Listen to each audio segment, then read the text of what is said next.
Pak Yudia, dari pemeriksaan Bareskrim, Irwasum, dan juga dari Propam, tidak ada pelanggaran yang dilakukan oleh Ibtu Rudiana, ayah almarhum Eki.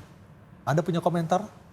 Ya, terkait pemeriksaan Ibtu Rudiana yang barusan di statementkan oleh Kadif Humas, ini menurut saya, menurut kami lah tim kuasa hukum Peggy, ini bukan pernyataan yang menyenangkan hati kami maupun masyarakat Indonesia. Ini yang bikin menambah keruh permasalahan ini.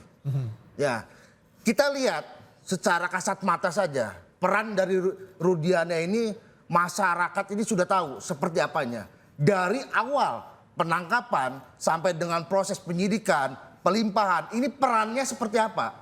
Masyarakat sudah tahu.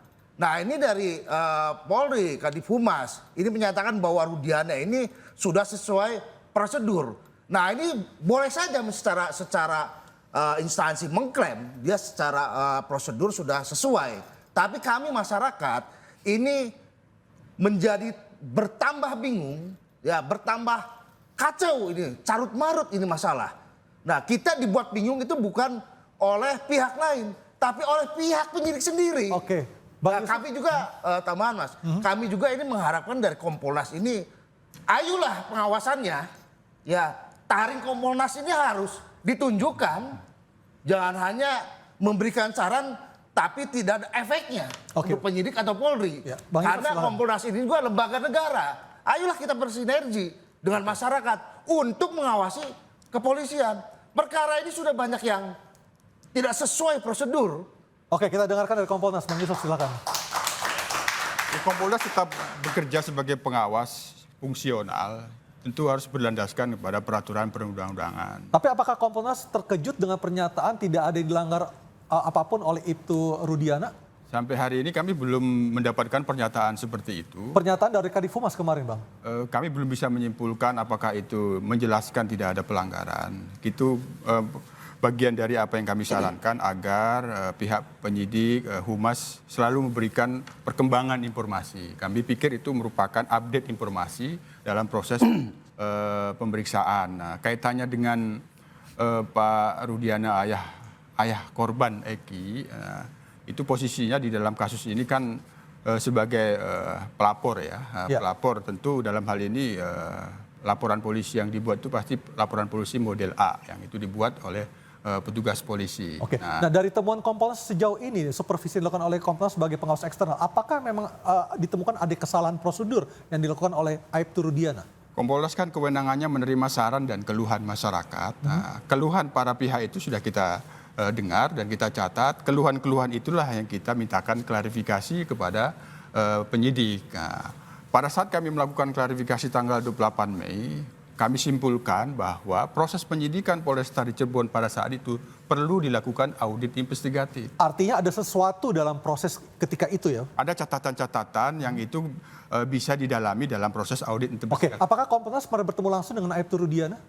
Sampai sejauh ini kami belum bertemu langsung karena kan kepentingan Kompolnas itu kan kepada penyidik. Oke. Pada penyidik kaitannya dengan penyidikannya. Kami bertemu dengan penyidik Polresta Cirebon yang lalu, kami bertemu dengan penyidik Polda 8 tahun yang lalu, kami juga bertemu dengan penyidik yang baru untuk kasus PS sendiri. Oke. Pak Arianto, apakah Bapak terkejut ketika dikatakan oleh Kadif Humas tidak ada yang dilanggar oleh Ibtu Rudiana oleh pemeriksaan 3 instansi itu? Saya nggak terkejut. Karena pemeriksaan investigasi ulang itu hasilnya pasti 2, ditemukan atau tidak. Tergantung daripada apa yang ditemukan oleh dia, kemudian dilaporkan oleh dia. Makanya bagi saya, mau melanggar atau tidak, itu bagi saya nggak terkejut. Itulah hasil daripada yang dilakukan oleh mereka yang melakukan audit investigasi itu. Gitu. Termasuk dari Bareskrim, Irwasum maupun Propam? Kalau dari Bareskrim kan lain pemeriksaannya. Bareskrim kan memeriksa Rudiana itu sebagai saksi. Ya. Propam memeriksa dia apakah ada pelanggaran etika atau tidak. Disarankan, diomongkan oleh yang banyak bahwa ini wah melanggar gini gitu kan. Propam kan sudah turun kan.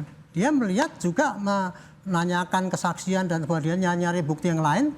Dia kesimpulannya kan tidak ketemu pelanggaran etika. Nah itulah kemenangan Propam, bisanya gitu Pak. Bagi saya nggak terkejut. Apakah ini akan ada pengaruhnya dengan hasil dari sidang pra-peradilan nantinya? Oh, itu nggak ada kaitannya. Berbeda Itu kan yang dulu, Pak. Kalau ini kan yang sekarang ini kan Peggy, yang sekarang ini kan yang kemarin dibilang salah tangkap itu. Oke, baik. Itu aja. Bang Saur silakan.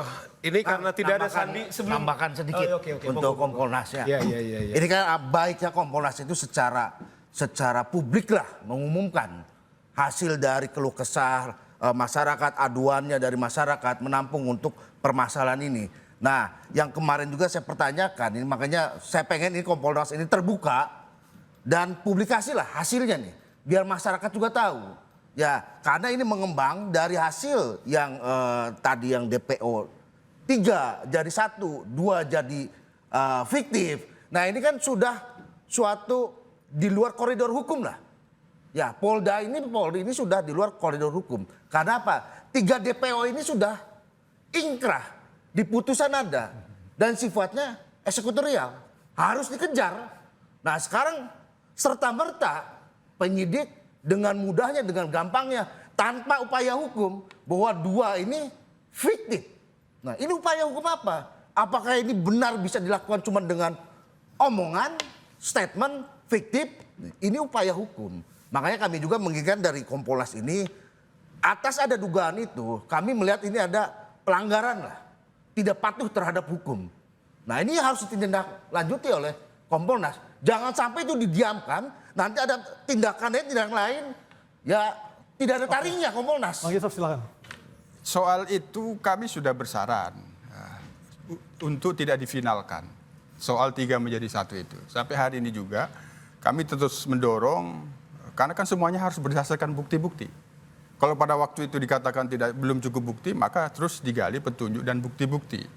Kami paham kaitannya dengan posisi yang disebut Andi dan Dhani itu karena disebut di dalam dakwaan jaksa penuntut umum, maka kami sarankan sebelum difinalkan mintakan pendapat ahli hukum pidana, terutama hukum pembuktian.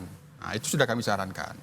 Nah, kami dalam memantau ini pernyataan beberapa waktu lalu misalnya yang terakhir membuka hotline, kami memahamin itu progres Polri membuka untuk menerima informasi-informasi terkait dengan termasuk ya kaitannya dengan apabila bisa menjelaskan identitas Andi dan Dhani. Oke, itu baik. kami lihat. Bang Saur. Ya, ada 2. Jadi gini, putusan hakim itu tidak bisa lepas dari dakwaan jaksa. Itu dulu. Jaksa 2016. Yes, otomatis hati yang dibilang ingkrah tadi itu. Oke. Yang kawan-kawan polisi selalu mengatakan ini sudah ingkrah. Ya. Oke, dan ingkrah ini adalah atas dakwaan polisi yang tadi bersama-sama yang 11 orang itu. Oke. Artinya 1 aja kurang, ini batal demi hukum. Oke. Gitu loh ya. Nah, oleh karena itu menurut saya ini sangat serius, itu yang saya bilang. Kalau Mas Arianto tunjuk saya obstruction justice, sudahlah. Ya, alhamdulillah lah kalau itu sampai ini. Tapi saya harus mengatakan bahwa yang obstruction of justice yang secara terang benderang adalah penyidik Polda Jawa Barat yang menghilangkan putusan pengadilan yang ingkrah, dakwaan konstruksi dakwaannya adalah bersama-sama. Oke. Itu. Kedua, soal kode etik. Oke, singkat saja. Oke. Tadi di sini Pak Sandi nggak ada, tidak bisa diwakili oleh Mas Arianto. Dalam fakta persidangan adalah terbukti bahwa sepihak, yaitu saudara bapaknya Eki, Rudi Ana, kemudian melakukan penyelidikan dan menangkap sendiri dengan 3. Oke, baik. Ya, atau apakah ini tidak pelanggaran etik? Bagaimana orang tidak ada surat perintah untuk melakukan penyelidikan, melakukan sepihak? Baik, semuanya akan kita lihat jawabannya nanti dalam sidang pra-peradilan yang akan berlangsung pada hari Senin mendatang, tanggal 24 Juni 2024. Kita akan melihat bersama-sama babak baru dalam kasus kematian Vina dan Eki, siapa yang salah dan siapa yang harus dihukum. Terima kasih Anda telah bersama kami dalam interupsi malam hari ini. Kita jumpa lagi pekan depan dengan tema yang berbeda. Selamat malam.